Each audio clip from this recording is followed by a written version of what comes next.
At my wedding, my parents called me a failure at life and joked about my high school GPA. I pulled out a check and said, "This is for my recent bonus. 6 figures. Want me to spell it out?" They couldn't breathe. My wedding day was supposed to be the happiest day of my life, but it felt like the calm before the storm. I had everything planned perfectly: an intimate ceremony with a handful of close friends, a reception at a country club with just the right balance of elegance and comfort. Kevin, my husband now, was the most supportive person I could ever ask for. We'd been together for 3 years and were ready to start our next chapter together. But then, my parents showed up. To give a little background, my parents and I have never had the most ideal relationship. Growing up, I always felt like I couldn't measure up to their expectations. Every time I brought home a report card, there was always something missing: either I could have studied harder or I should have done better in a certain class. My high school GPA wasn't bad, but it wasn't perfect either. And to my parents, that was a flaw. I was never good enough in their eyes, not even when I graduated college, landed a solid job in finance, and started building my career. There was always something else to critique. Even the choices I made for my life, my career, and relationships, everything was always met with judgment. So, on the day of my wedding, after years of them questioning my every decision, I wasn't expecting much different. Still, I hoped that for once, they would just let me have this one thing without interference.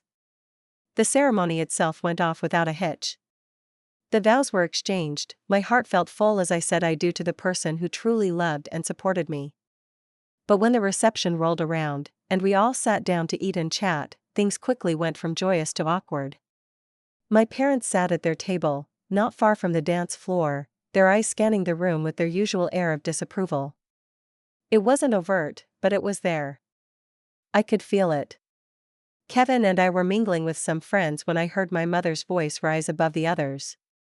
She wasn't talking to me directly, but it was impossible to miss what she was saying. "I just don't understand how she made it this far," she said loudly, almost like she was lecturing to a crowd. "I mean, her high school GPA was so average. And now she's married to a guy who has it all together. I guess that's all that matters, right?" My father chuckled in the background, but it wasn't a comforting sound.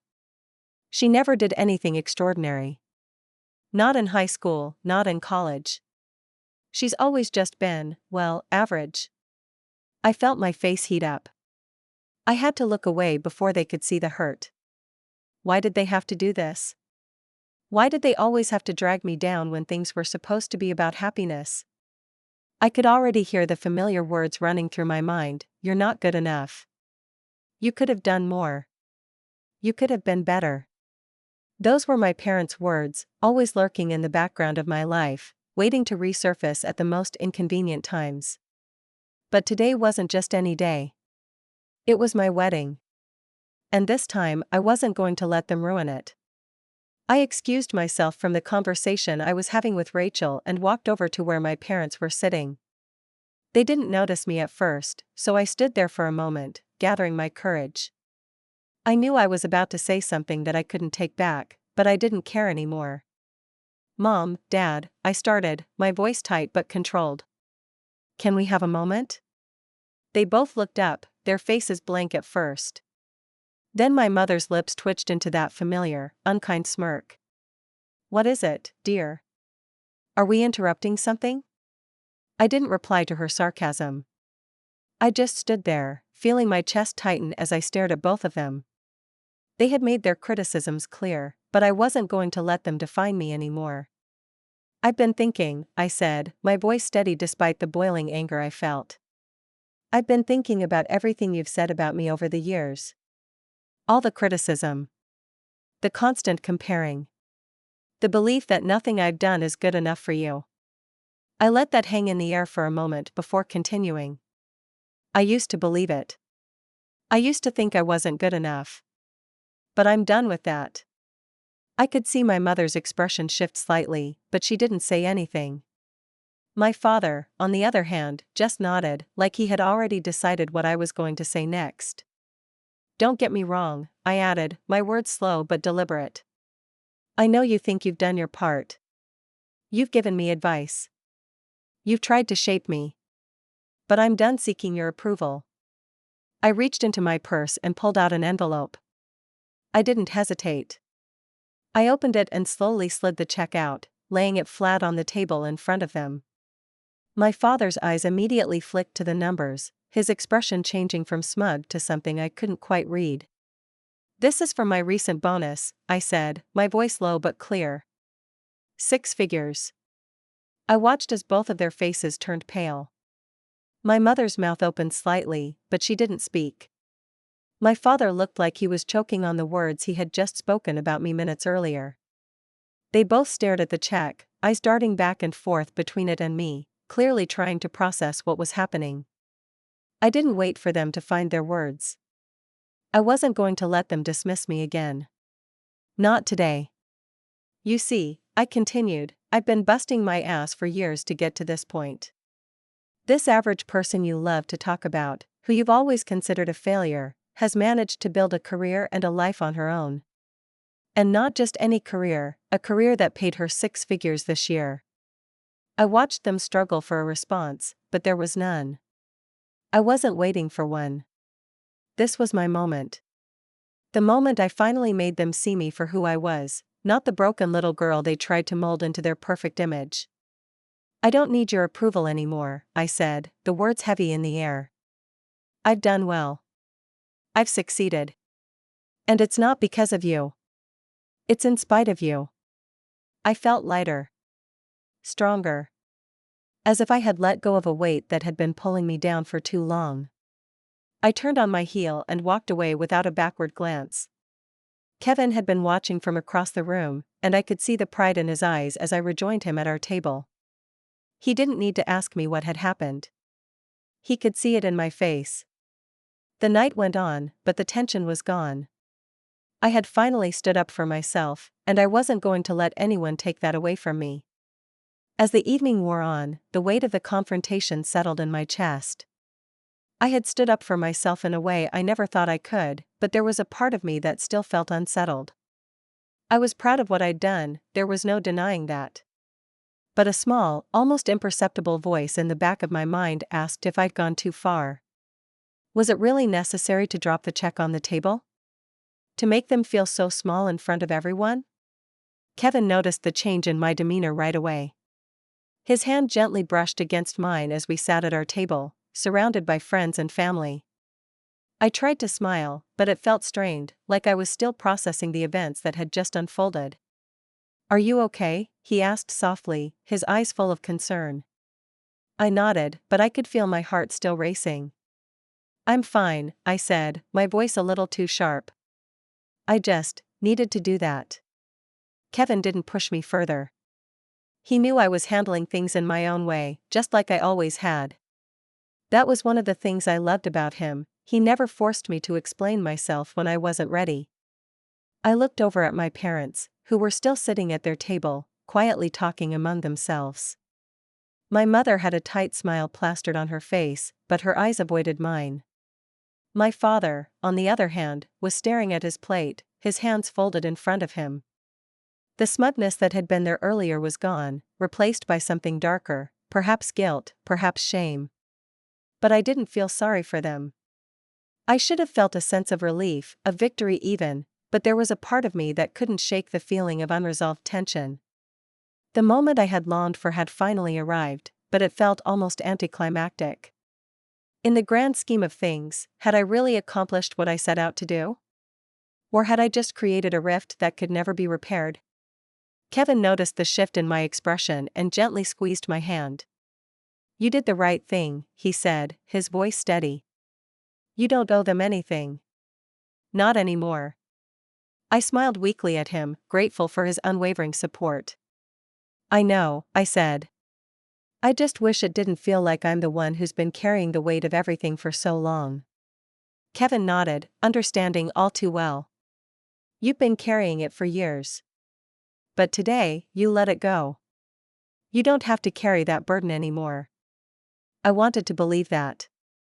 I wanted to feel free from the years of judgment and criticism, But as the evening stretched on, I couldn't help but notice the glances from my parents. They were still sitting there, whispering to each other, their eyes darting toward me when they thought I wasn't looking. At one point, I saw my mother stand up, and for a moment, I thought she was coming toward me. My heart skipped a beat. Was she going to apologize? Was this her way of admitting she'd been wrong all these years? But instead of walking over to me, she made a beeline for the other side of the room, talking to some relatives. She didn't even glance in my direction. My father remained seated, still avoiding eye contact. It was almost like they had written me off as a lost cause. I wanted to feel victorious, to bask in the feeling of having finally stood up for myself. But the reality was, things weren't that simple. After years of criticism and disappointment, could one conversation truly change everything? Could I really expect them to see me as anything other than their failure?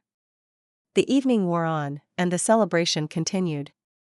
I danced with Kevin, laughed with my friends, and tried to push the lingering thoughts aside. But every time I looked at my parents, I felt that familiar knot in my stomach. They were there, physically, but emotionally, they were a world away. The connection I had once yearned for seemed out of reach, and I began to wonder if I was the one who had finally given up on it. Later that night, as the reception began to wind down, I found myself standing on the balcony of the country club, looking out over the sparkling lights of the city below. The cool air kissed my skin, and for the first time all evening, I felt a sense of clarity. Kevin joined me a few moments later, his presence soothing. "You okay?" he asked, his voice gentle as he wrapped an arm around my shoulders. I leaned into him, grateful for the comfort he always provided. "Yeah," I said, exhaling deeply. "I just needed a minute." We stood there for a while, the sounds of the reception muffled in the background, lost in the quiet of the evening. I felt the tension in my chest slowly begin to fade, but there was still that nagging feeling. "Do you think I went too far?" I asked quietly, my voice barely above a whisper. "I don't know, maybe I shouldn't have done it the way I did. I didn't want to embarrass them, but..." Kevin squeezed me tighter, cutting me off. "You did what you had to do. You've been carrying their expectations for so long, and now you're free of them. You don't owe them an apology for standing up for yourself." I nodded slowly, taking in his words. "I guess I just wanted them to see me for who I am. To finally be proud of me, you know?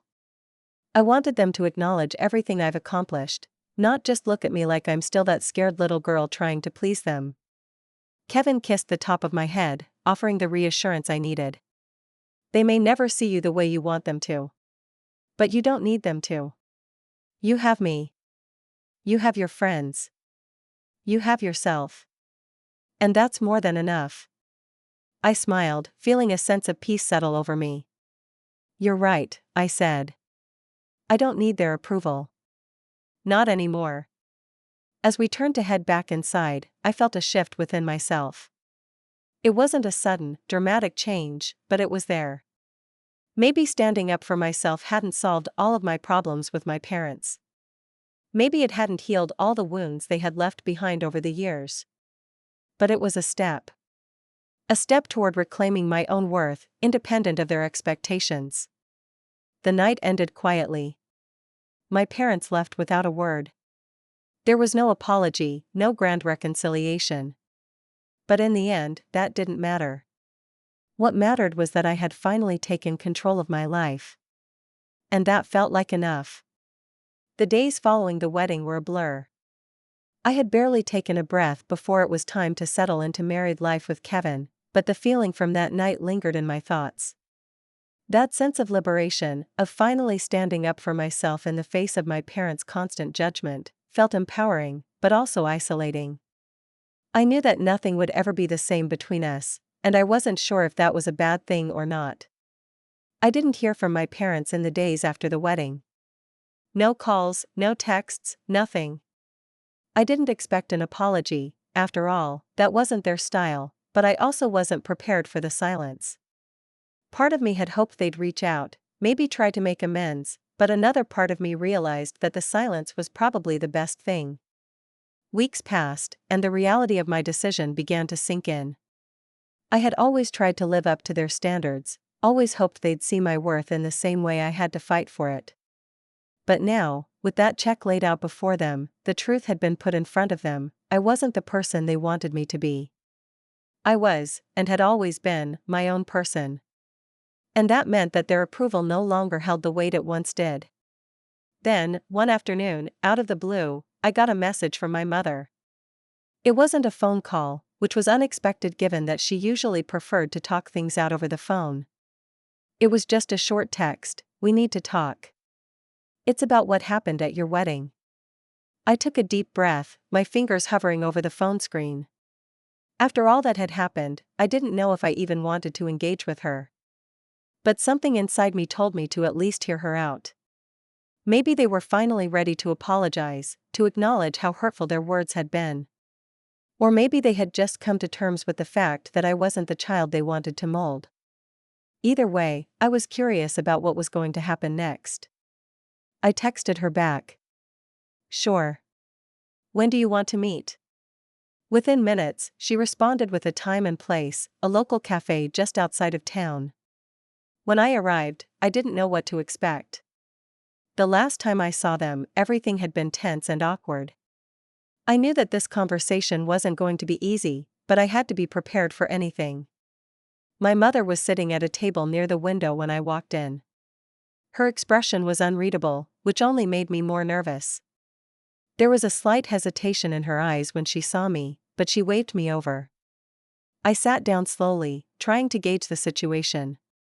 My mother was always careful with her words, calculating in the way she spoke to make sure she held power over the conversation.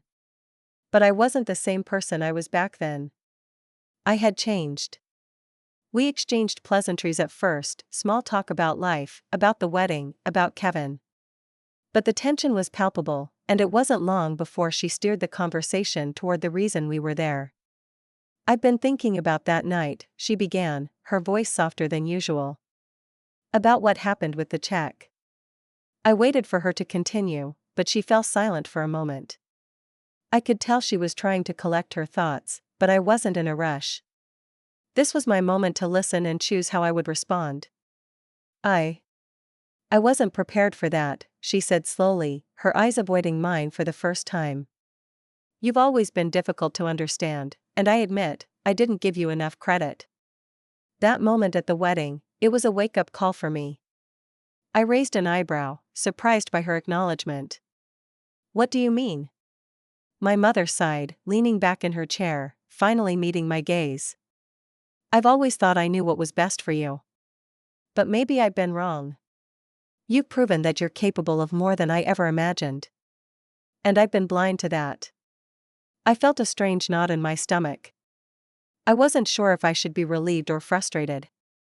After all, it took this long for her to admit that she was wrong about me. But a part of me also recognized that this was, in a way, the apology I had been waiting for. It wasn't the grand, emotional reconciliation I had envisioned, but it was something. "But," she continued, and my heart dropped, "I still think you could have done things differently. You didn't have to make a spectacle of it. You didn't have to humiliate us." The words stung, but I didn't let it show. "Humiliation wasn't my intention, Mom. I didn't want to hurt you, but I couldn't keep pretending that your approval means everything to me. I've worked hard for what I've achieved, and I didn't want to hide it anymore. It's time you realize that I'm not the same person I was when I was a teenager, and I don't need to apologize for my success." She opened her mouth to respond, but I held up my hand. "I don't need your validation, and I don't need you to agree with everything I do. But I am asking you to stop trying to make me feel small just because I didn't turn out exactly the way you wanted." There was a long pause before she spoke again. "I'm sorry for making you feel that way," she said, her voice more sincere than I'd ever heard it. "I don't always know how to express it, but I never wanted to hurt you. I guess I had my own expectations of you." I nodded, the weight of the conversation slowly sinking in. "It's okay," I said quietly. "I've made my peace with it. I don't expect you to change overnight, but I've accepted that you might never fully understand me. And that's something I'm okay with now." The conversation didn't go any further than that. There was no grand resolution, no full-on apology, but for the first time in my life, I felt like I had finally set the boundaries I needed. I had reclaimed my own life, my own identity, and nothing they said or did would change that. The next few months passed by, and my relationship with my parents didn't magically improve, but something shifted. I stopped looking for their approval, and with that, a lot of the weight I had carried for years began to lift. We had a few more interactions, nothing groundbreaking, but I felt stronger in my own skin than ever before. My parents never came to fully accept everything I had become, but in their own way, they began to show a hesitant respect for me. They never spoke about the bonus check again, but the tension was gone. They had witnessed my success in a way they couldn't ignore. And in a strange way, that was the most satisfying form of revenge I could have asked for. No cruelty, no dramatic fallout, just the quiet acknowledgement that I had done well without them, and that my life was now mine to live. As Kevin and I settled into our new life together, I realized that I had won in the only way that truly mattered, by being myself, unapologetically, and finally letting go of the past.